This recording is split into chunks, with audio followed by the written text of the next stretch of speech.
Time pass করার জন্য একটা গার্লফ্রেন্ড খুঁজে দেবার দায়িত্ব দিয়েছেন আমাকে। যদি আপনি রাজি হতেন আমার কষ্টটা কমতো। বউয়ের শেষ রিপ্লাই, তাই নাকি? আমি বললাম, হ্যাঁ আপু।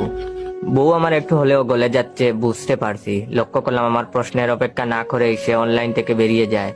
আমিও অফিসের কাজ ছেড়ে বাসায় ফিরি, কিন্তু কথা সেটা না। কথা হলো আজ 3 দিন ধরে আমি হাসপাতালে ভর্তি। আমার বাম হাত আর ডান পায়ের ভগ্ন দশা। বাকিগুলোরও কন্ডিশন ভালো না। আসলে ওই দিন ভুল করে ফেক আইডি মনে করে নিজের রিয়েল আইডি দিয়ে বউকে মেসেজ দিয়ে ফেলেছিলাম। তাই আজকের এই অবস্থা। এই গল্প থেকে আমরা কি শিক্ষা পেলাম? যে আর যাই করেন কখনো নিজের বউকে পরীক্ষা করতে যাবেন না। পরীক্ষা করতে যাবেন তো ভাইয়ের মতো এই যে হাত পা নিয়ে হাসপাতালে ভর্তি হতে হবে। বুদ্ধিমান পুরুষরা কখনোই বউকে পরীক্ষা করে না। বউকে ভালোবাসুন, বউয়ের কথা বিশ্বাস করুন।